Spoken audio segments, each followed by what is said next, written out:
Got it. Welcome, everyone, to our webinar, The FBI Whistleblowers of 1971. I'm Chris Oppie, a historian at the University of Massachusetts and the director of the Ellsberg Initiative for Peace and Democracy. This afternoon's event is part of a year-long series on public interest truth-telling. To see a full list of past and upcoming events, please go to our website, which is eipad.org. Our work is inspired by perhaps the most famous whistleblower in US history, Daniel Ellsberg, a former government official who in 1971 gave the New York Times and 18 other newspapers a 7,000-page classified history of the Vietnam War that exposed more than 2 decades of government lies about the causes and conduct of that war. Those top secret documents were soon dubbed the Pentagon Papers. For that act of moral courage, Ellsberg was indicted on a dozen felony charges, some of them based on the deeply flawed Espionage Act of 1917, and he faced a possible sentence of 115 years in prison. The trial of Ellsberg and his co-defendant, Tony Russo, did not go to the jury because late in the trial, the judge had little choice but to dismiss the case against them when evidence surfaced from the Watergate investigations that the Nixon White House had committed crimes against Ellsberg in an effort to taint his reputation and keep him from revealing any more secrets, including secrets about Nixon himself. Since then, Ellsberg devoted the rest of his life to nonviolent activism on behalf of peace, truth-telling, nuclear disarmament, and First Amendment rights. He died last June at the age of 92. Well, 3 months before the New York Times began publishing the Pentagon Papers, there was another major exposure of secret documents that is the subject of this afternoon's discussion. These documents were provided to Washington Post reporter Betty Medsger, but they were not provided by a government insider, but outsiders, a group of 8 very committed anti-war activists who deeply suspected, had reason to believe that the FBI was engaged in criminal activity against all kinds of dissenting organizations. But they didn't have the evidence to really prove that. So they decided that they would break into a regional office of the FBI in Media, Pennsylvania, and take whatever files they could find in that office.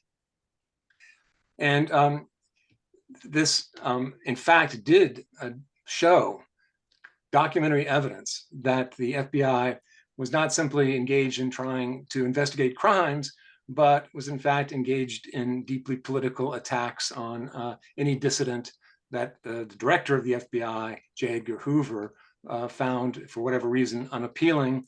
It included civil rights and Black power groups, anti-war groups, women's liberation groups, and they not only spied on these groups, but they infiltrated them, they discredited them, they tried to divide them and even destroy them. And the revelation of these documents by the Washington Post, thanks to Betty Medsger, led to a whole series of further investigations that disclosed even further damning information about the FBI under Hoover, for planting false evidence, using infiltrators to provoke violence, and even committing violent acts, including murder against Americans they regarded as politically dangerous. So I invite those of you who are watching the webinar to submit any questions you may have to the Q&A, and I'll try to draw on at least some of them, particularly in the final half hour. So let me introduce our panelists briefly, starting with Bonnie Raines. She was one of the group of anti-war activists that carried out the burglary of the FBI office in Media, Pennsylvania. They call themselves the Citizens Commission to Investigate the FBI. Bonnie has a master's in education and has devoted much of her career to establishing and improving child care centers and after-school programs in poor neighborhoods in the Philadelphia area, and raising money for schools with underfunded art programs. She is also past president of the board of directors of the West Philadelphia Child Care Network and the Northwest Interfaith Movement. Betty Medsger, who broke the media Pennsylvania story, began her career as a journalist working for two Pennsylvania newspapers before landing a job with the Washington Post. The FBI burglars had known her to be someone who had written articles sympathetic to the anti-war movement. So she was one of the journalists they sent packages of these stolen documents to. Betty's stories for the Post broke open the story, but she did not learn the identities of any of the burglars until decades later, when Bonnie and her husband had her over to dinner and told her about their involvement. Well, eventually all the others came forward and gave Betty permission to publish their stories, and that led to her extraordinary 2014 book called The Burglary: The Discovery of J. Edgar Hoover's Secret FBI.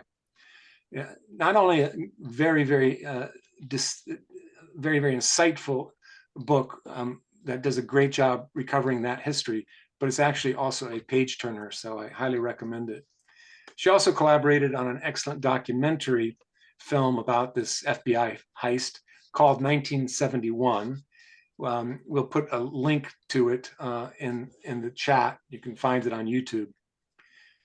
Betty has also been a committed educator of journalists as head of journalism education at San Francisco State University. We're also joined by Omar Barbour. He's been a community activist since the 1960s. In 1968, at the age of 17, he joined the New York chapter of the Black Panther Party.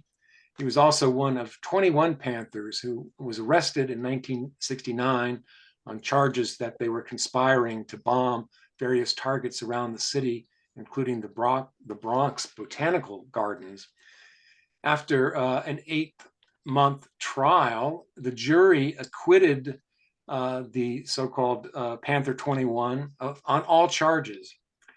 By the time it was over, some of the Panthers had served 2 years in prison.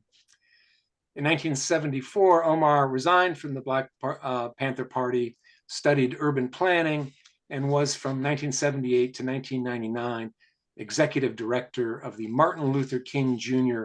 Neighborhood Development Corporation in Jersey City, New Jersey. Well, I'd like to begin by asking each of you if you could tell one or two personal stories that will give us an idea of how you developed your political convictions that so shaped your lives and actions in the late 1960s and early 70s. So I'll start with Bonnie. Well, I was a very naive, small town Michigan girl in the late 50s, early 60s. I was fortunate enough to meet my husband, John, in 1961, when he had been a freedom rider in the South that summer. And we quickly learned that we had values very much in common in terms of social change and social justice. And then we were married in 1962. We were active in New York City as graduate students with the bank boycott, boycotting the banks that were supporting the Krugerrand in South Africa. And we were supported in that activism by Union Theological Seminary, where my husband was a PhD student. Then we moved to Philadelphia in 1966 at the height of the Vietnam War, and quickly became part of a community of activists in Philadelphia, protesting the war and hoping to call an end to the war and to to call for truth from our government and the military about that war. So there was a great deal of activism in Philadelphia. In fact, that was the center of the anti-war protests at that time.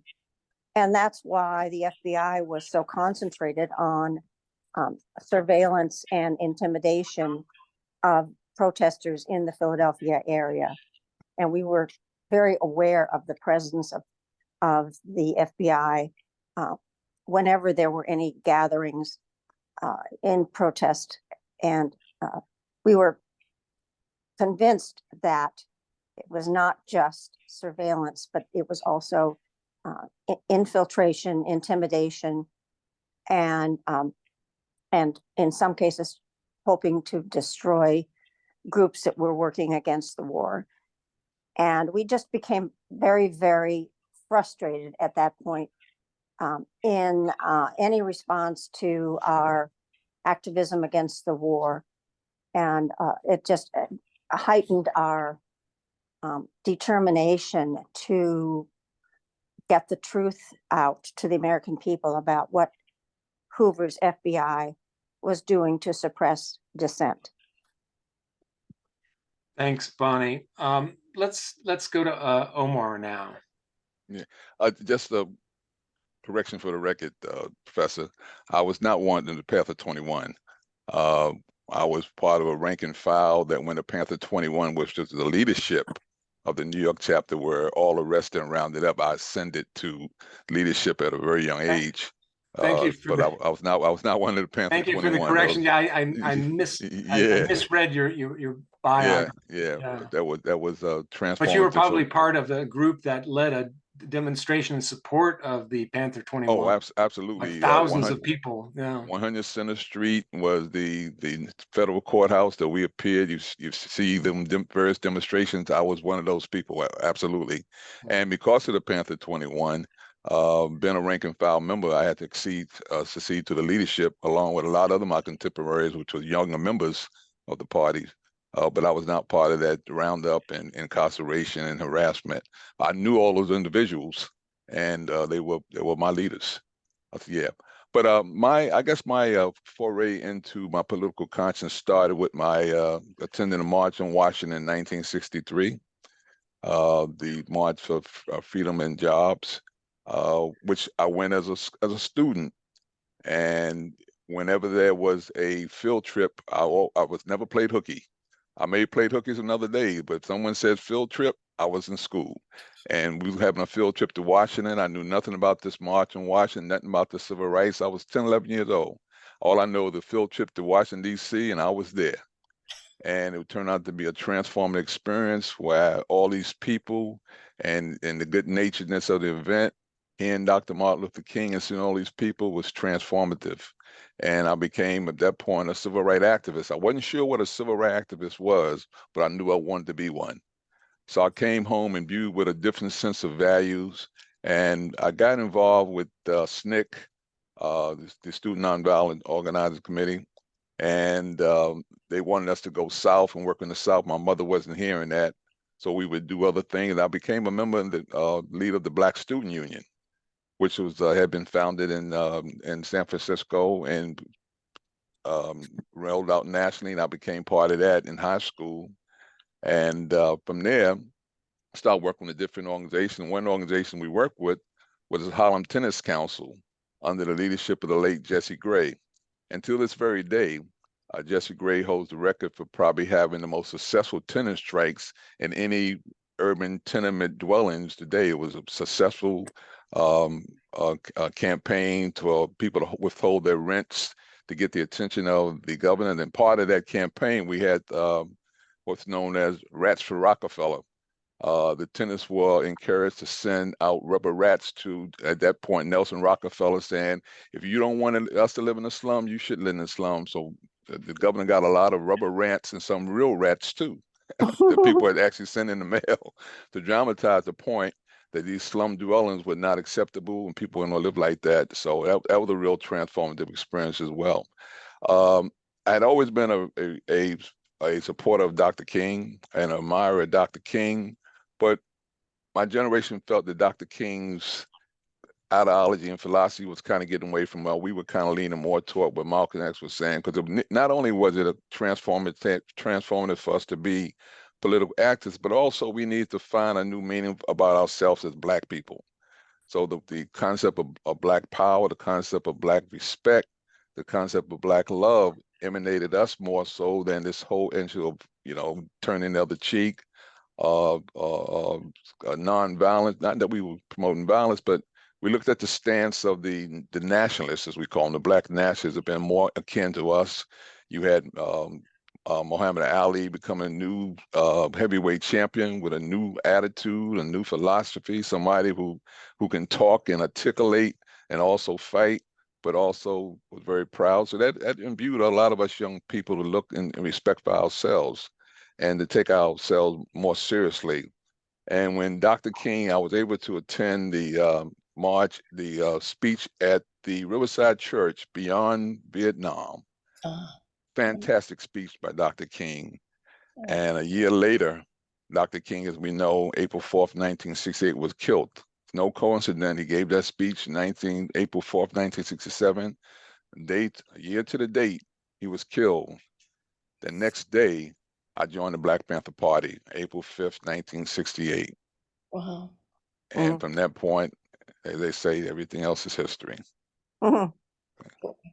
Thanks for that introduction, Omar. Betty.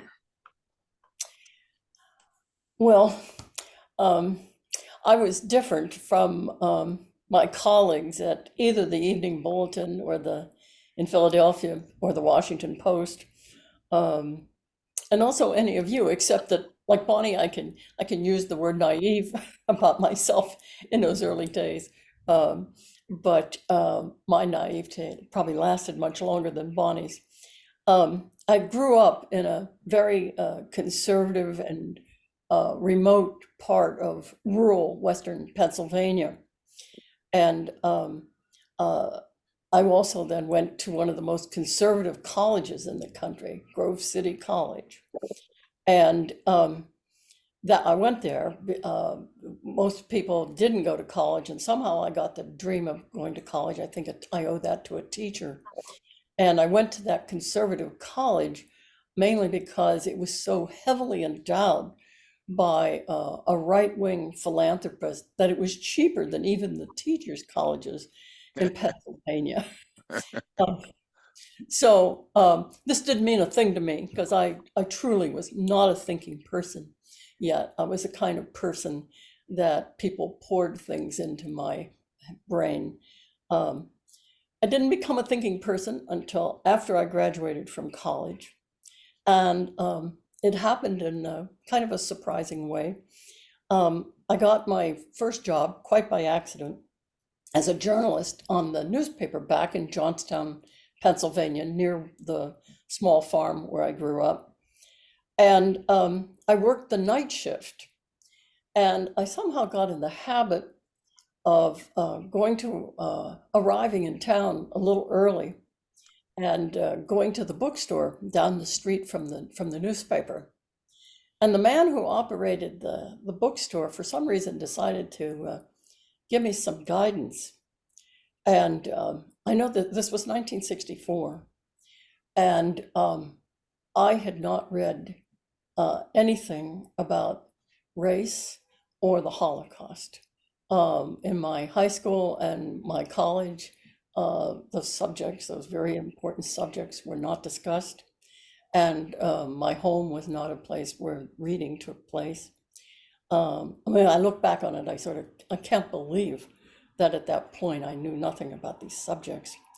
But this man started guiding me toward books about race and about the Holocaust. And at the same time, I was reading James Baldwin and Elie Wiesel. And that started to change me in very strong ways. And I kept reading about racial injustice. And by 1967, when I moved to Philadelphia, I was ready to meet people like John and Bonnie Raines, whose lives were fully dedicated to making a great difference in the world in regard to these very important issues. And I was immersed as a journalist in covering these issues. They helped change my life, and I'm immensely grateful for that. Yeah. Thanks, Betty. I'd like to turn back to Bonnie and preface my question by saying that the anti-war movement had many tactics. There had been, of course, street demonstrations, vigils, lobbying in Congress. There had even, by the late 60s, been raids on more than 300 draft boards to destroy draft records. So people were beginning to engage in acts of civil disobedience. But no one prior to March 8, 1971 had done anything quite as audacious as this group of 8 people who broke into an FBI office to steal the records. My question is, what gave you the courage, moral courage, I would say, but also the audacity to take such an incredible risk that might, had you been caught, led to who knows how many years in prison? Well, I guess it started with our understanding about what Hoover was really doing with the FBI to suppress dissent, and much of it was unconstitutional and illegal. And I think for me it was outrage that there was no oversight of the FBI. No one in Washington was doing their job to provide oversight to the FBI, and I just was enraged, and I thought that probably led to feeling empowered, and I was ready to listen to what our leader Bill Davidon proposed to a small group of us who had already been engaged in draft board raids, and so we'd had some experience with burglary. We used to say that we learned our burglar skills from nuns and priests of the Berrigan variety. But it was just outrage and determination to get the truth out to the American people about what Hoover's FBI was actually doing and how damaging and destructive it was. And it just made us, a small group of us, decide that we needed to do something a little more audacious and hopefully with bigger results. Great. So that was, yeah. It was for me. It was I was just pissed off, I guess you could say. Yeah, if I can add to that, let me just quote from John Raines, Professor Raines, in his says, and this is a paragraph he read in a statement to give to the press, and he says, "And during this break-in, we know full well the legal jeopardy in which we place ourselves. We feel more keenly our responsibility to those who daily depend upon us and whom we put in jeopardy by our own jeopardy. While under present circumstances, this seemed to us our best way of loving and serving them, and in fact, all the people of this land." Quote, that's Dr. John Raines, Bonnie's other half and spouse from Israel. I wanted to make sure that Dr. Raines' voice finds expression in this presentation. Thank you, Omar. Thank you. Yeah, absolutely. I'd just like to add something to that. I'm glad you read that, Omar. Yeah. They had this wonderful statement that they had written as a group and agreed to have released. Right. And it was John's responsibility, and that's quite another story. Right. To read it the next morning around 6 a.m. to a reporter in Philadelphia. But before the burglary, John had become concerned that there wasn't anything that in the statement that acknowledged the responsibility that they all had to their families, and asked that paragraph that you just read be added to the original statement and make that point that they were also jeopardizing their families in addition to themselves, but how that was an indication of how strongly they felt about the need to do this. Yeah. I'd like to talk a little bit about how the FBI was perceived by the public as a whole. Now, clearly within activist circles, like the anti-war movement or the Black Panther Party, there was, of course, deep suspicion of what the FBI was up to. But what about the broader public? Betty, could you give us a sense of how J. Edgar Hoover and the FBI were perceived by most people prior to the exposure of these documents from the FBI office? Yes, he was practically worshipped by the general public. This was no accident. He had created in the 30s. He had created this PR division. It was actually called the Crime Records Division, but that was a lie. It wasn't a crime records division. He named it that in order to deceive Congress, because he knew that Congress wouldn't like for a government agency, at least at that time, to have a large PR operation. And what he created eventually became so large that it was second only to the PR operations of the Marine Corps. And it had enormous outreach that created the image of the FBI as this incredible bulwark that's protecting us from the enemies, external and internal. One of the big things that it did was establish very deep connections in Hollywood. Some years there would be 2 movies about the FBI made in Hollywood. All of these movies, of course, painted the FBI in heroic terms.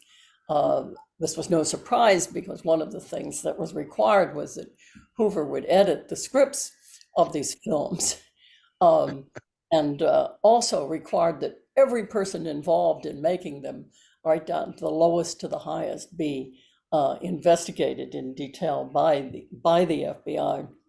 There also was a popular television series called The FBI. Every Sunday night on ABC, Americans watched that, which also made the FBI agents great heroes in the country, and also the director, of course. Countless magazine articles were ghostwritten under Hoover's name, and all kinds of issues, and books. Several of them building up the sense that communism was an evil religion, and it was very important for people to sort of hate it, not think about it and become knowledgeable about it, but to just hate it and fear it.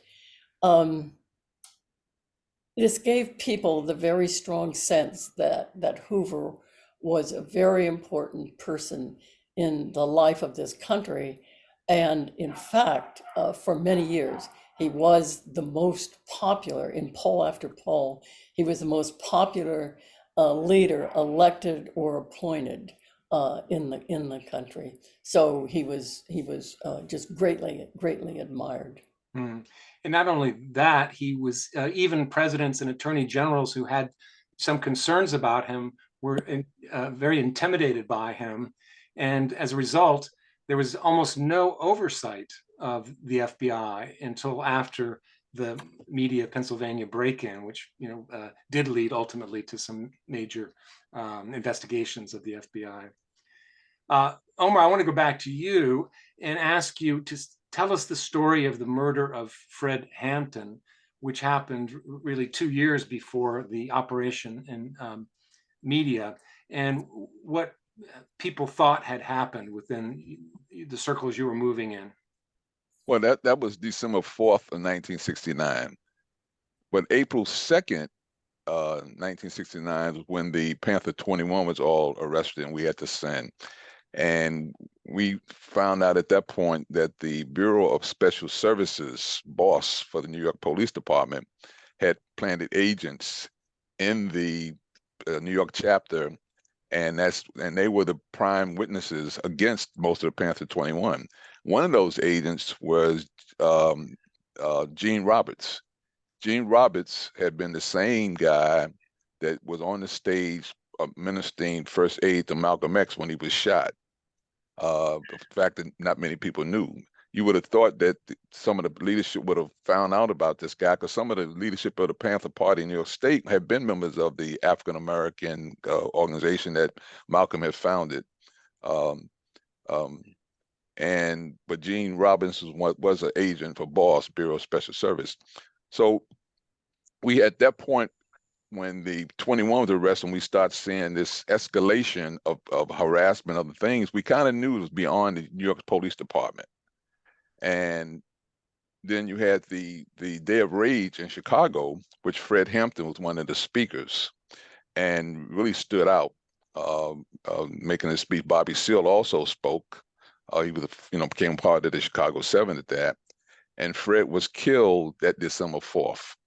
And as I was telling you in part of my notes, that we start writing our will and testaments, because at that point we knew that we were targets, and that there was forces bigger than the local police department that had their aims on us. And Fred, when you go back to COINTELPRO and you see who was recommendation that there not be the rise of a Black Messiah. And so why Fred Hampton? Well, Fred was a very meticulous organizer. Not only was he organizing the Black gangs of Chicago and trying to get them to have a truce and stop shooting each other and killing each other, become a political force, he also organized the Appalachian Whites in Chicago, and he created what essentially was the Rainbow Coalition. Jesse Jackson kind of adopted that later on for his slogan, part of Operation Push and stuff, but that really originated with Fred Hampton. So as he went upon organizing the various disenfranchised groups in Chicago, he became a target. And unbeknown to us at that time, there was a plant. William O'Neill was an FBI informant who actually drew up the sketch of the apartment that Fred and Mark Clark was in that night. And even though it was the Cook County prosecutor's office who led the raid, they was assisted and abetted by the FBI. When the facts came out, initially, Harahan put on, and Harahan was the prosecutor, Cook County prosecutor. They actually built a rendering of the apartment showing how they had to have this great shootout. Well, the forensic evidence proved there was only one shot fired out of the apartment. That shot was discharged by Mark Clark, who was on duty. We all had the responsibility to be on guard duty because we didn't trust ourselves to be asleep because of these kind of situations. When Mark Clark was shot through the heart, his gun discharged. That's the only projectile that came out the apartment was that one shot. All the other shots were into the apartment. And when this became known, that everybody in the party nationally knew this was assassination, that Fred Hampton was targeted. And when they went into the apartment after everybody was wounded, his Deborah Johnson, who was the mother of his child, Fred Hampton Jr., was in the apartment. They pulled her out of the bed. They went in the room, and you heard 2 more shots. It was talk about he's not dead yet, and they put 2 more bullets in him. So he was definitely targeted. And I think if you look at the movie, which is commercialized, the Judas and the Black Messiah, it does capture pretty much some of the events that happened. And there was an attempt to identify Fred Hampton as potential leader because of his ability to appeal to so many people and his organizing ability, that he had to be taken out and canceled out. And that's why he was assassinated. Uh-huh. And 2 weeks later, in Chicago, in LA, the LA office of the Black Panther Party was raided. So we knew for definitely then that there was something going on and that the FBI had to be involved. And again, you had the agent provocateur, Julio Butler, and Cotton, I forget Cotton's last name. They were agents, and in fact, Cotton got one of the agents. He got caught in the office when the raid occurred and couldn't leave and start telling on himself. That's how people knew. And so yeah, we knew at one point that even before the Panther 20 of that we knew there was some events that went on the local police department, things that were done. And we knew we always receiving letters pointing out that who was a pig, who was an agent. There was always something going on, always disruption, always pointing the finger that Huey Newton was taking money. And this was going on. You always got those kind of actions that always said there was somebody in our midst that was not kosher, and therefore be careful of them. And we learned from that, and we learned that there must have been some kind of organized formal program. We just didn't know what the name of it was at that point. And then we found the name of the COINTEL program stands for Counterintelligence Program. Yeah. Was in one of the documents that phrase COINTELPRO, and one of the documents that the Citizens Commission to investigate the FBI, these burglars, found in those documents. So let's return to Bonnie and see if you can kind of walk us through the story of that incredible event. You may want to say a little bit more about the initial organizer, Bill Davidon. But I would also like to hear about your role in casing the office, finding out what it looked like inside so you could help organize the operation. Yeah. Well, Bill was a formidable leader, and we all respected him greatly. He was so smart and strategic, and our planning was meticulous. We were very, very meticulous, and took a lot of time to know the outside environment of the building and the patrols of the police. And it was an apartment building where people were living in the building in addition to the FBI office in the building. So we took a great deal of time with our surveillance and our notes about the movements and the environment around the outside of the building. But we needed a way to get inside of the office during the day to see whether there were alarms over the door, just to get a sense of what we needed to be prepared for when people went inside in the middle of the night. Oops. Hello, Bonnie. That I was a 29-year-old young mom at that time, and everybody said I looked young, and so it was suggested that perhaps I could call the office and say I was a student at Swarthmore College, which is next door to media, and to tell the office that I was doing research on opportunities for women in the FBI, and could I interview the head of the office to learn more about that. And they were very gracious. They gave me an appointment to come in for that interview. And I had to prepare my appearance so that I tried to disguise my regular appearance as much as I possibly could. And put my long hair up inside of a winter hat, and I wore glasses that I didn't ordinarily wear. They were very gracious. He gave me half an hour, 45 minutes of time, but it gave me time to see when he opened the file cabinet to give me an application that the file cabinets were not locked. There were no alarms over the door. It felt to me, the joke I made was it felt like an H&R Block tax office. It was, but I did get a sense then of the rooms in the office and where the door was, and it just seemed that there was no security at all that we had to worry about inside the office. And they never even asked me my name when I interviewed. They never noticed that I didn't take my gloves off the whole time I was inside the office. There was no suspicion whatsoever. So we were able to determine that we did not have to contend with alarm systems or locked file cabinets that would be difficult for us. So that was our green light to go at that point. It really was. It seemed that we could go ahead and plan an evening, a night to go into the office. And the date you chose and the time you chose was quite remarkable. You want to talk a little bit about that? Well, that was another one of Bill's brilliant ideas. We settled on the night of March 8th, 1971, because there was a huge world championship boxing match that night between Muhammad Ali and Joe Frazier. in Madison Square Garden. And it was such a huge event that we thought that probably anyone living in the apartments in the building, including the building manager, would be watching the fight or listening to it.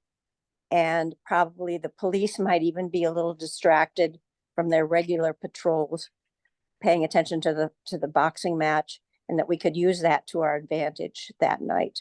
And in fact, it did work. It did work that way very, very well. You want to add anything, Betty? Anything else we should know about the run up to the actual night of the operation? Well, one thing that has to do with something that Omar said that was also very much a part of Bill's thinking. And you described, Omar, how people felt very strongly that the FBI was probably behind some of those absolutely awful things that were happening, but you didn't actually know. And Bill describes that same thing in the anti-war movement in 1970, that he heard more and more from people in various parts of the anti-war movement that they felt certain that the FBI was in their midst, but they couldn't tell which ones among themselves were spies, and how poisonous this atmosphere was to assume that the FBI was spying on you, maybe even causing great damage, but not know. And people thought of it as, well, this is impossible. You can't possibly find out. Hoover keeps things very secret. Congress will never investigate. Nixon will certainly never investigate. So it's impossible. It's a job that's too big. And Bill felt the opposite, that it was something that had to be done, even if it would mean risking your freedom for decades, that this poisonous atmosphere needed to be broken, and people needed to have information. And if you could give them evidence, that they would take it and do something with it. And he really regarded what was happening at that point as a crime against democracy, a crime that he thought had to be stopped. And that's when he started talking to John and John Body and others, when he felt that it was time to see if this crime could be stopped. So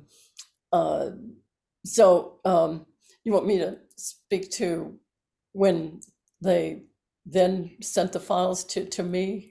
Chris? Well, I would actually I want to get to that point, but the operation itself, I think, has some interest to it. Oh, yes. Thinking absolutely. particularly of the role of Keith Forsyth. I mean, Yeah. some skill involved. If Bonnie, you could just tell what he encountered, he was going to break. You can tell the story. Sure. Our wonderful Keith practiced locksmithing as part of our planning for the action, and got very good at picking locks, and particularly the kind of lock that he had observed on the door into the FBI office. Just to back up a little bit, often we were asked, well, how did you know that you'd find anything in that office? And maybe you wouldn't find anything at all that would provide documentation. And our reasoning was that the FBI was such a huge bureaucracy that they probably kept records about everything. And those records would be there in those open file cabinets.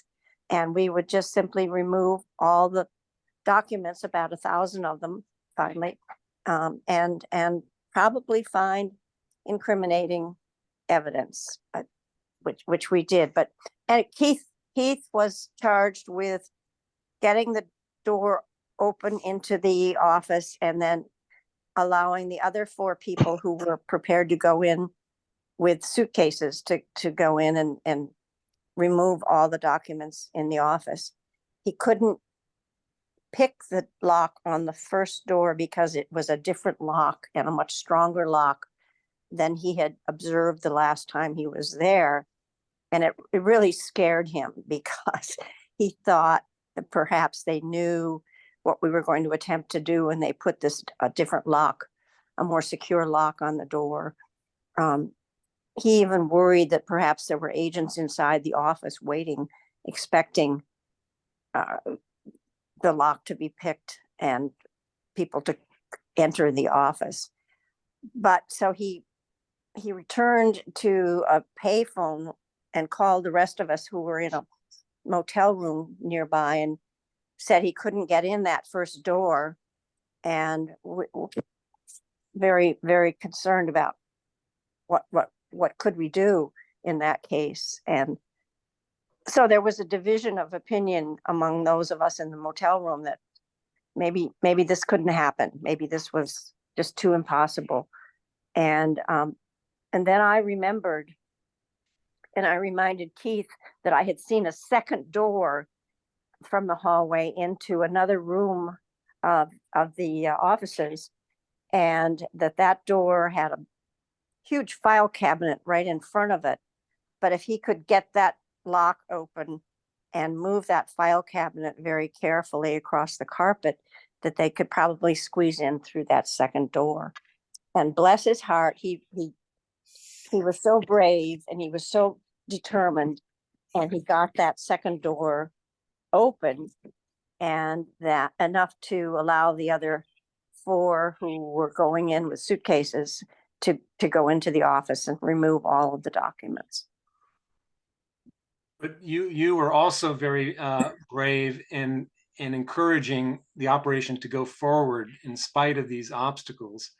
And in spite of the fact, one small important detail, originally there had been 9 people who were part of this team, and 1 got cold feet and dropped out toward the end. So he knew everything about, he knew all your names, he knew about the plan.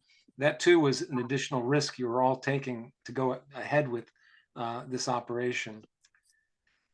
But you, Well, he had been a very committed part of the movement before he joined our group of 8, and he'd been involved in draft board raids, and we think he just got scared. The legal jeopardy was scary for him, and we didn't feel that he was going to betray us. We just didn't think that would happen. Okay, so you got into the room. The suitcases were loaded up with every file in the office, put in the trunk of a couple of cars, driven out to a kind of a farmhouse that you had gotten access to.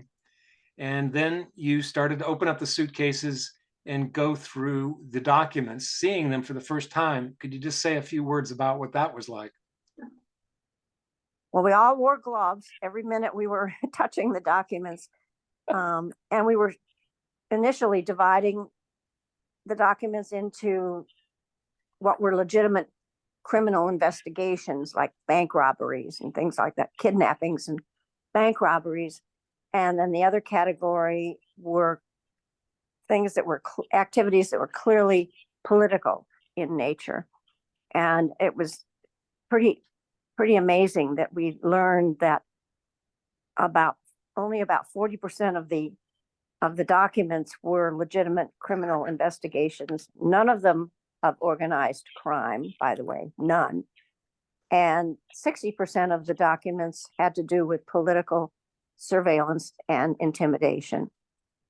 So that was the first cut that we took at dividing up the documents, and then we began to find some truly incriminating statements in many of those files that we thought were things that were statements that were going to bring truth to the American people if we could depend on brave journalists to do their job and publish the story about the documents.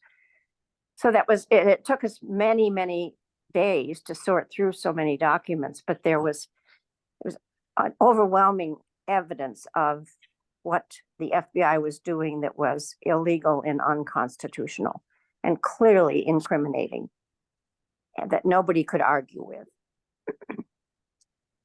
And you photocopied these documents and made packages to send to journalists. I'd like to hear from Betty about her experience of receiving one of these packages, and what your initial thoughts were. Well, my initial thought when I read them was that I wondered if they were a hoax because they seemed somewhat extreme. For instance, a file that came with the first group became emblematic of the burglary until we learned years later about COINTELPRO.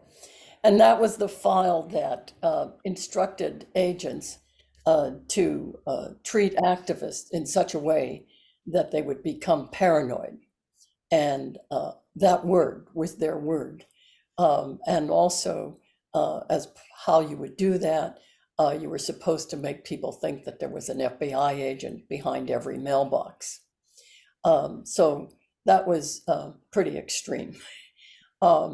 And then I continued reading, and the one thing that made me think that probably was not a hoax was that I started reading the names of Philadelphia African-American leaders. And these were people who had been sources of mine when I was a reporter in Philadelphia, just up until a little more than a year before this. And so I recognized that these were real people and that these were things that the FBI probably would be interested in. I continued reading, and one of the most powerful things was an account of the extensive campus operations by the FBI, but also the extensive surveillance network of Black Americans that they were keeping. The campus operations that were described, the specific ones, were about campuses in the Philadelphia area, like the hiring of switchboard operators to spy on campus professors and report back to the FBI, and how various workers on campus were hired and this is at Swarthmore College, hired to report to the FBI on students and faculty, and also the fact that every Black student on the Swarthmore campus was under surveillance by the FBI. But a large national program that was described that was quite striking was when it was reported, it was considered to be rather Stasi-like. People then had an awareness and great condemnation for a program that was widespread in East Germany, where the secret police had the entire society under surveillance, and family, even down to family members being hired to surveil each other. And here we had a report of how the FBI in all over the country, in a program that required participation by every agent in the in the bureau. Every agent was required to hire at least one informant to do nothing except create files on Black people. She keep generating new files on additional Black people. And it described where to find Black people, as almost as though you were sending people into a foreign country and they needed instruction. And it described, go to their churches, go to libraries, go to bars, just anything that an ordinary person a place where anybody might be found in the course of their daily lives, was a place where agents were told to go and find Black people and develop files on them. And this was true everywhere except in Washington, D.C., where agents there were required, each agent was required to hire 6 informers who did nothing except develop files on Black people. So when this was published eventually, it was regarded as Stasi-like and was shocking. However, to go back to the beginning, as I'm sitting there reading them for the first time, the most important thing, the first important thing I had to do was to confirm whether they were authentic. And that turned out to be kind of easy because the FBI, when they were described to FBI officials at headquarters, They turned out to be happy to confirm them because they were so used to reporters going along with whatever they wanted that they assumed that if they told us that they were authentic, that we automatically wouldn't publish them. And that was not the attitude that I or the editors had. However, it was a very tough decision at the Washington Post as to whether or not to publish them. I didn't realize there was a struggle about this. I was writing all day, calling people who were named in the files back in Philadelphia.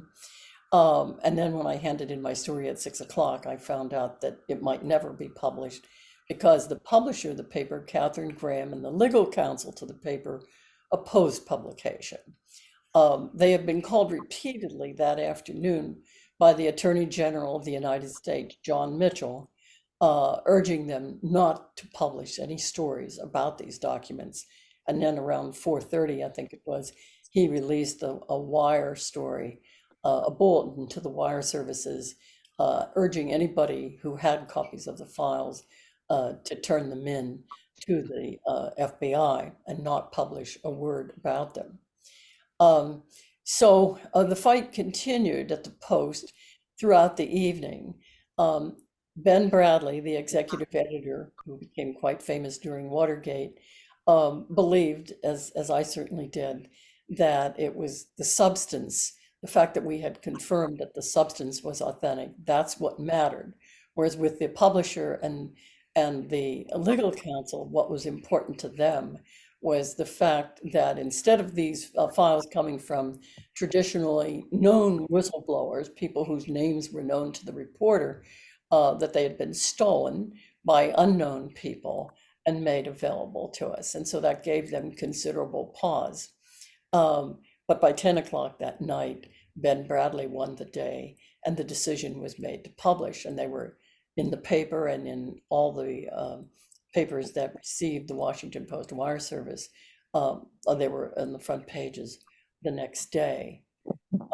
But it had been quite a struggle to get them published. There were two other newspapers that received the files at the same time we did, the Los Angeles Times and the New York Times. And this may seem strange to people today, but the immediate reaction of both of those papers was to give them to the FBI and not publish them. As soon as we did publish, then they did, but they intended not to publish them. And that really was very much a part of what the culture of Washington, D.C. was at that time, that Congress, Department of Justice, but also journalists had a very protective attitude toward the FBI and all intelligence agencies. It was, in contrast to other federal agencies, it was believed that these agencies did not have an obligation to be accountable, and that in fact you should protect their secrets rather than reveal their secrets. And incredibly, well, not so incredibly, but disturbingly, even liberal anti-war Senator George McGovern, who received these documents, turned them over to the FBI. That's right. There were two members of Congress who received them at the same time. Yeah. McGovern and Perrin Mitchell from Baltimore, and they both publicly condemned the burglary and turned the files over to the FBI. Bonnie, did you and your group have confidence that these documents would be exposed by sort of major media, or are you already prepared just to try to distribute them in a more informal way through anti-war networks? Well, we fervently hoped that there would be some brave investigative journalists who would, because the documents were so shocking that they deserved to be disseminated, but we weren't sure that would happen, and so we did plan to send, if the major papers didn't publish, we were going to send them to alternative papers and try to get the word out in that way, but it would not have had the same impact, would not have reached the general public the way we wanted it to. So it was quite triumphant that the Post decided to publish and get the truth out to the American people. Omar, do you have a memory of hearing about this break-in and what impact it had on you and your friends? We were upset the fact that Muhammad Ali lost the fight to Joe Frazier. That was upmost in our minds. But for a little time after that, Ellen Ray and Bill Schaap, who were the founders of Covert Action Information Bulletin, told us there was something going on about this. And then on the West Coast, Huey Houghton was friends with Donald Freed. And then Donald Freed ran the Committee for the Research and Investigation Organization. I forget the name of it. CRIC. And Donald had been set up by the FBI. They had lied on him and told the party that he was an agent. And agent actually went to one of the colleges he was at and got his tenure counseled. So Don was very good at this stuff, and he was kind of telling us that this was the FBI or the CIA was doing these things, and that's what was behind a lot of the disinformation campaign the party was getting. So we had an inkling that there was something going on, but we wasn't aware of the extent of the COINTELPRO program at that point until finally they started being published, and then we started seeing things. But Bill Schaap, it was an amazing guy. I first met Bill when he was a member of Lubell, Fine, and Schaap. Lubell was David Lubell and Jonathan Lubell, two twin brothers who were who went to Harvard, and was because they wouldn't give up certain information, they were brought before at that point I think it was the Jenner Commission, and plead the fifth. They couldn't even get when they graduated cum laude from Harvard. They couldn't even get their law degrees in New York because they were doing so. So the Lubells were very active. They were part of the what known at that point as the Red Baby Syndrome. Their parents was communist sympathizing, so people referred to them as the Red Baby. But they were very courageous guys. They had founded a law firm with Steve Fine and Bill Schaap. So I met them. And they're doing the Panther 21. Before Jerry left court, actually took over the case of the Panther 21. Lubell, Fine, and Schaap was considering that. For whatever reason, didn't happen. But Bill was an investigative journalist. He was not only a lawyer, but he was really into doing some remarkable stuff. In fact, he even testified before the Congress when the investigation of Martin Luther King, and how he said that no way that James Earl Ray could have shot he could have shot Dr. King, but for him to get away and travel abroad, he had to have help. So he never believed it. But him and his wife, Ellen, did fantastic investigative journalist work. And because they were our friends and allies, we were able to get a lot of information. Now, once the files did become clear, and we start seeing the various documents that said the US organization and the Panthers had a feud, let's create a more that Stokely Carmichael needed to be turned against Huey Newton because he had left SNCC and came into the party. So we started seeing all that stuff. Then it became clear that there was a formalized attempt to undermine and disrupt us. And then the People's Law Center under Jeff Hess out in Chicago filed their suit. They couldn't get a criminal suit, but they filed a civil suit and for Fred Hampton's murder, and all that stuff came out as well. So if it wasn't for having citizen committees to investigate and these other organizations, investigative journalists and other movements like that, other moving people to do that kind of work, a lot of this stuff just would have never been known. And in fact, Operation Chaos came to our attention at that time. The CIA program. Yeah. Which is just as deadly and target us as well as the Black community. But we didn't know how extensive the reach of COINTELPRO, as Betty talked about, how it was really to umbrella the whole Black community.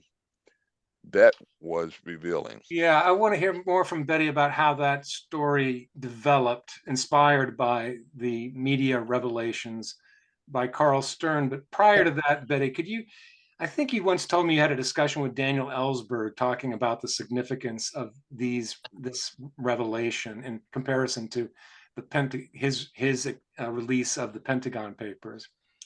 Didn't Yeah. Well, how that story? Yeah. it turned out I didn't realize this at the time of the Pentagon Papers, which was just 5 months later or 3 months later, 3 months after the media burglary. But as it turned out, Dan was watching what was happening with the media papers because he knew that the Pentagon Papers were going to come out soon. And he told me years later that he wished so much that he could have had an experience similar in terms of the attention staying on the files rather than on the people involved. I mean, it was just a matter of, I think, a couple weeks, or maybe even less, after the Pentagon Papers started being published, that the attention turned to Dan, the speculation that he was the source, then the arrest that he was the source, and then all the awful things that happened with the FBI plumbers going to breaking into his psychiatrist's office, and then the trial. I always felt that people didn't read the Pentagon Papers. I think there's somewhat of a modesty on his part about that. I think that the papers themselves Yeah, were. but it's such an important point, though, because I do think because the whistleblowers in this case were unknown for decades, Yeah. there was more focus on the documents themselves, and we do have this tendency to pay so much attention to what we think about the character or the actions of the whistleblower, whether it's Chelsea Manning or Edward Snowden or Dan Ellsberg. We don't necessarily pay attention to the documents that they true have. Story, yeah. Yeah. I mean, not only did it make it possible for them to not be charged and not go to prison, but it did also make it more likely that the documents themselves would be the focus of attention. I might say that decades later, after all of the revelations had come out and had a big impact, the fact that they were unknown, it became important to me to think of making them known so that people could learn how in the world an act of resistance like this came about, and also so that they could be honored. But Dan thought that it was an extremely important act, and wished that his could have had some of the aspects that theirs had. Mm-hmm. Well, I'll come back to pick up on COINTELPRO, but I did at this moment want to ask Bonnie your feelings in the aftermath of this. I have to believe you were really terrified that you would get caught and arrested, charged, convicted, imprisoned. How deep was that anxiety, and how long did it take before you could sort of take a deep breath and say, well, I guess they really don't know who we are, and they're not gonna come calling in the middle of the night? Well, one of the first things we agreed to, the 8 of us, after the documents were delivered to the papers, was that we were never going to speak with each other again or meet again, and just disappear back into our regular lives, and hope that that we would not be investigated. But we were very anxious. Obviously, we heard that there were 200 agents in the Philadelphia area looking for us, and Hoover screamed at his agents about me being in the office. He screamed, he said, "Find me that woman." So we were pretty worried for a period of time, but actually they only visited my husband John. Agents visited him once to ask him about the burglary, and he was very clever to deflect them at that time. And we learned that that at that point his name was crossed off the list of possible suspects, and they couldn't make a case. We left no physical evidence in the office, and their investigations led them nowhere. And in fact, their investigations finally led them away from us and toward a draft resistance movement and arrest that happened in Camden and it threw the FBI completely off track. They thought that the Camden draft board action was carried out by the media burglars, and it deflected them. It took them off on a tangent toward the people in Camden, and we were not investigated. We were not contacted, and it gradually began to seem that we could resume our normal lives. We did learn, however, that if we'd been caught, Hoover wanted to charge us with espionage, which would have been a life in prison. And we did hear that, and that was pretty disturbing. But finally, the attorney that was supporting our efforts, David Carey's, learned that they couldn't build a case, and they had to close the case after 5 years when the statute of limitations expired. And then I guess we breathed a sigh of relief at that point, and felt that we were not going to be apprehended. Well, I'd like to circle back to that question I asked early on about the FBI's reputation and Hoover's reputation nationally, and the impact of these revelations on the reputation of the FBI and of Hoover himself, and kind of the chain of events that this incredible event produced. Maybe I'll start with you, Betty. Well, Hoover's reputation did suffer some immediately after the burglary, but interestingly, although there were demands from within Congress and certainly from the public and the major newspaper editorial departments, demands for a congressional investigation of the FBI immediately after the files started coming out, that never took place. And Senator Sam Ervin, who would go on to be the hero of Watergate investigations, was the person who was expected to want to do this. And he refused to investigate and said, "I think Mr. Hoover is doing a fine job." And that was somewhat of a surprise to people, given his very strong support of the Constitution and being against surveillance of Americans.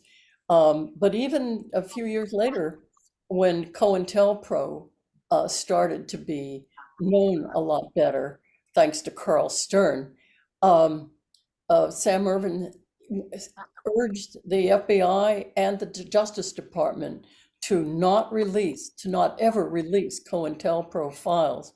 So what finally changed the situation and led to investigations was that the files themselves were just so ugly in what they revealed that Congress had no choice but to move forward, because the demand was so great at that point.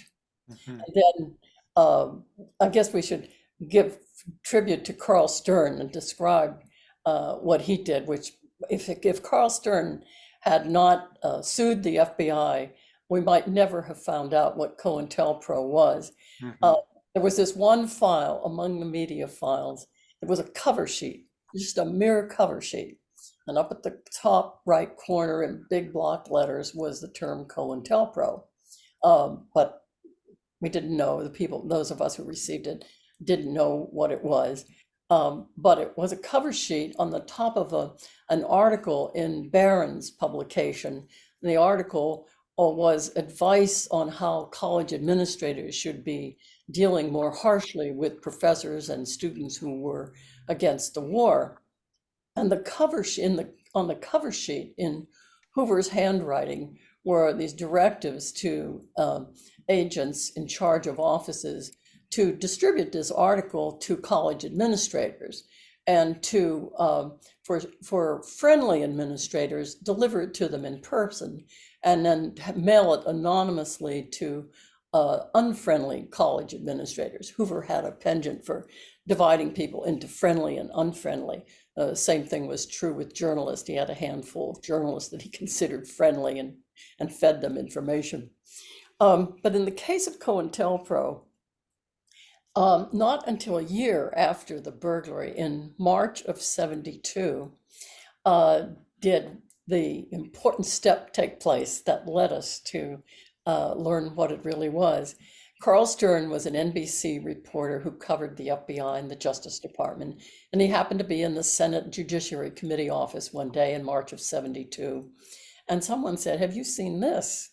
And it was that cover sheet, and Carl read it and thought, well, isn't that strange that the FBI would have this system of sending things anonymously to unfriendly college administrators? And then he thought the term itself may be important. And he started asking his FBI contacts what COINTELPRO was, and nobody would tell him.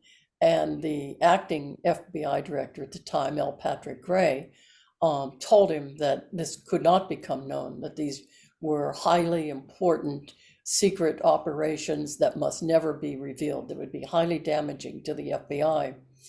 And Carl didn't stop.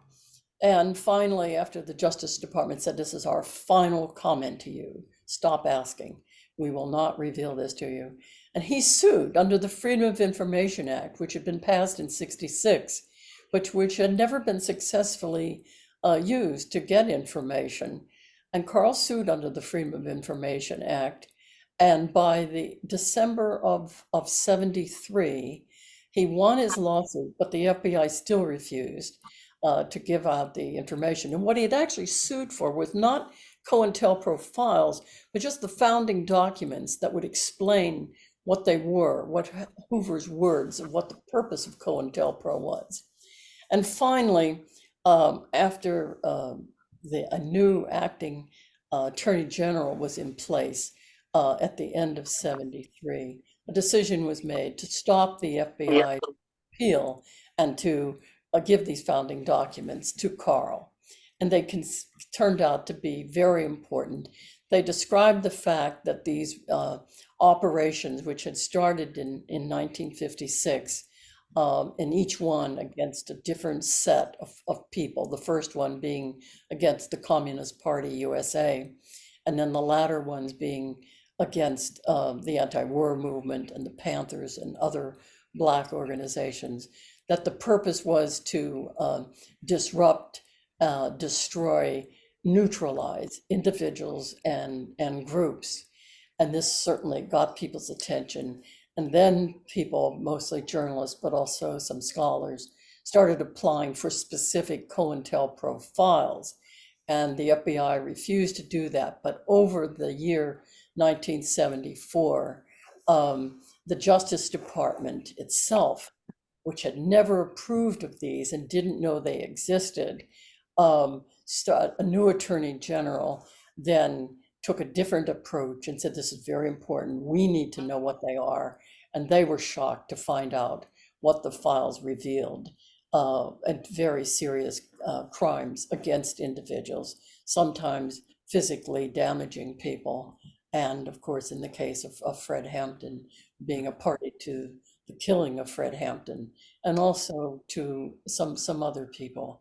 So when this became revealed by a year after Carl had sued the FBI, then Congress acted. And in January of 1975, after Cy Hirsch, then a reporter for the New York Times, revealed that the CIA, in violation of its charter, that it also had massive domestic spying going on within the United States. And the combination of the weight of COINTELPRO and that information about the CIA, Congress then immediately announced both houses of Congress would conduct investigations of all intelligence agencies. The best known being the one conducted by Senator Frank Church, the so-called. That's right. Church. That's where all our information then. So we're getting some questions from people who really want to take us closer to the present. By the time we get the 1975 investigations, there does seem to be some serious oversight of the FBI and some serious political effort to to contain its activities or restrain its activities. But this in many ways is sort of short-lived. I mean, there is an effort under Reagan sort of to turn against these reforms and unleash the FBI again. So I wonder if all of us could talk a little bit about where we've come since that moment in the 70s, where we're really putting the FBI under a critical spotlight, and what we can expect is going on in the wake, say, of 9/11 to the present. Well, No. I don't think COINTELPRO ever ended. I really don't. I just think maybe morphs is another type of program with another name. And I still have colleagues of mine who suffered greatly under COINTELPRO. One being Deruba Ben Wahab, who was part of the Panther 21, who spent 19 years in jail. And because the COINTELPRO files proved that he was set up, he was released from jail. And then Geronimo Jijaga, who spent more than 20 years in jail and was Johnny Cochran's first client when Johnny Cochran left the prosecutor's office, spent 20-some years because of him in a dispute with him and Huey Newton, where he was in Oakland when he's supposed to have been in LA. They had those files. When he finally got released, way after all the investigation done, he was able to finally get out of jail. But at that point, his life had took such a toll, he lived only a short time after. So I think that the initiative, even under Director Frey, the current director, still may exist. So I think the racism and institutional racism that exists in society is still embedded in the agency. So I can't say with certainty that the program has ended. It may have ended in the form it existed before, but I think we have a very strong feel in the Black community that we're still under surveillance and that those kind of efforts are still exist.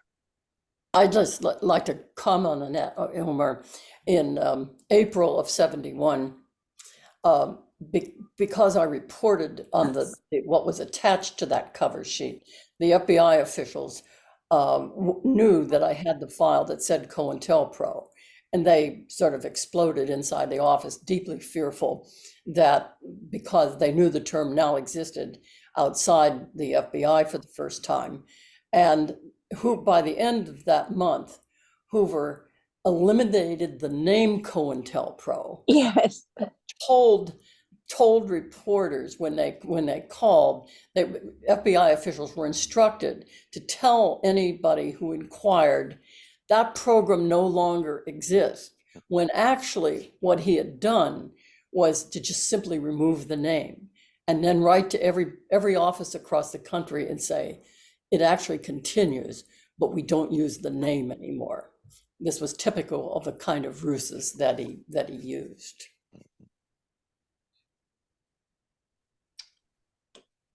Yeah.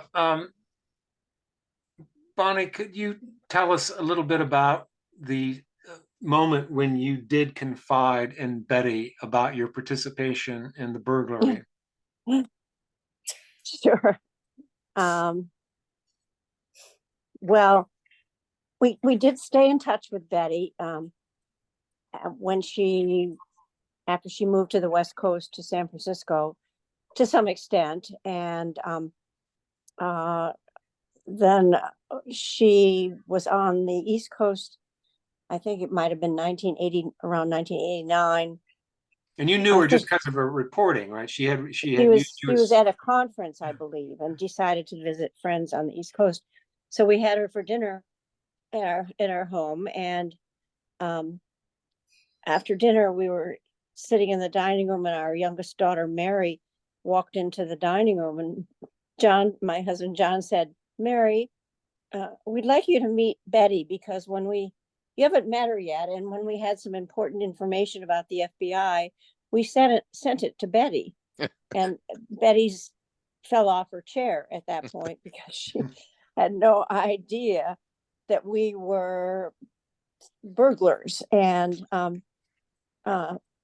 so that was, John just blurted it out. I think he didn't realize that was going to get Betty going with her journalistic impulses, and sure enough it did. And Betty, almost the next thing she said once she recovered from the shock of learning that we were two of the burglars, she said, well, I really want to tell the story. And I really would like you to help me try to find the other members of the group so that I can tell the story. And so that she was off and running with it. She had something to sink her teeth into, I guess you could say. Is that fair, Betty?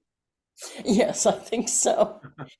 I think it might be important to say that there were those years in the mid 70s were years of sort of a rare bipartisan interest in this subject. A series of things had happened, the media burglars, the Pentagon Papers, and Watergate, that contributed to the spirit of reform. But I think it's also very important to point out that that was not long-lived, that even the reforms that the Church Committee had recommended, and they recommended quite a few, probably most of them did not become reality. Something very important that did was to shorten the FBI directors to no more than 10 years on duty. But another one that is very important, despite the fact that it's been misused from time to time, is that both the Senate and the House made a decision to have permanent intelligence oversight committees as of the end of the Church Committee hearings. And that was the beginning of the first oversight. And then Reagan made a point of campaigning against oversight and said that if I'm elected president, I'll unleash the FBI as it was before. And among the first things that happened in the Justice Department with his Attorney General was doing exactly that. And from time to time, though, that permanent committee, those permanent committees existed, and people would force investigations to take place. But it was not a consistent practice at all. And I think it's very important to acknowledge the struggle. And after 9/11, it was as though these things were permanently, except for, again, for those committees that were then turned around and misused, that those committees in effect disappeared. In the about 4 minutes that we've got left, I would be curious to know how your story, your stories are received by younger generations. Do they find the story of media and the Black Panthers inspirational and something that they want to integrate that kind of faith and activism and moral courage into their own lives? Or do you run into kind of a feeling of either resignation or just there's nothing you can do just to sort of check these major governmental powers? What's sort of been your experience of presenting these stories to younger people? It's always a very invigorating Q&A after people see the documentary, and the audience always has a lot of questions along those lines. And it probably is kind of a mix of both of what you just described. A little bit of a resignation that maybe there isn't anything that can be done in the way of activism now that was like what you did back then. But then at the same time, there will be questions about, well, what does an individual do to take responsibility or to take action when there's something that is threatening our democracy, our democratic way of life, and kind of a yearning for the sense that you could still make a difference. You can still take action. You can still change something that's wrong.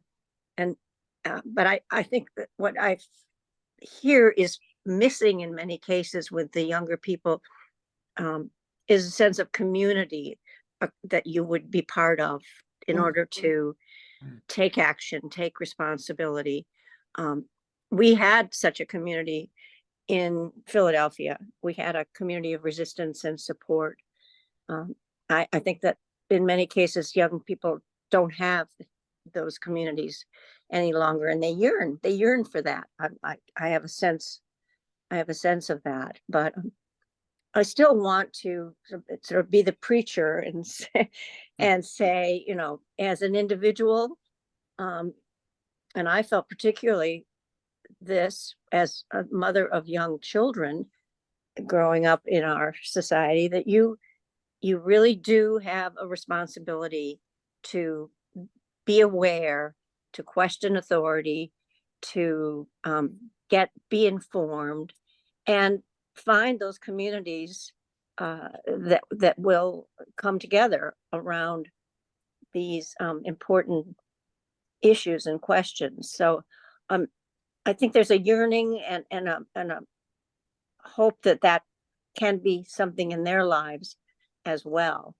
It's just more difficult. I think people feel isolated and without those natural communities of support. On the other hand, I think it is possible to create that in one's life. And so I think I'm not pessimistic about I'm not pessimistic about young people today. I think there's a yearning. Ellsberg used to say, courage is contagious. And I'm reading some comments in the chat of some very inspired young people. Omar, we're really kind of, if you could give us just like a very quick final thought on this question. I would ditto everything Betty Boney said. And I would say I find that a lot of young people couldn't believe that Dr. King in particular could be treated this way. They kind of ambivalent about the Panthers. Well, you know, you guys carry guns and stuff, and maybe that's why they was at you, and you fed children. And I said, well, feeding kids should require us to be treated typically. So they're very engaging, but they find that how Dr. King was done to be because the way the society was built, Dr. King, they would do that to Dr. King. They've never been happy about that. They find it unbelievable that they will spy on him and send out information about him and his extracurricular activities and to his wife and stuff like that. You know, hoping, in very fact, strange. Yeah, very interesting. Sending anonymous letters, hoping that to threaten and intimidate him into committing suicide was one of the things they wanted him to do. Yeah. But they're curious. They want to know, especially with the Black Lives Matter and all that. They want to know, what was you guys all about and why did this happen? Yeah. It's interesting. Well, thank you all so very much. It's been a real pleasure talking to you, and thanks to those who've been watching at home. Just want to announce that on Wednesday night, we'll have our next event, 7 to 8:30, with two really interesting intelligence agency whistleblowers, one from the CIA, one from the NSA, Jeffrey Sterling and Thomas Drake. That's going to be Wednesday night. So thanks again to a wonderful panel, and have a good evening, everyone. Thank you, Chris. Thank you very much. Thanks so much. All right. Be seeing you. Thanks. Bye, Omar. Okay. All right, Bonnie. Be talking to you. Come visit. Will do. Hi, Betty. Bye.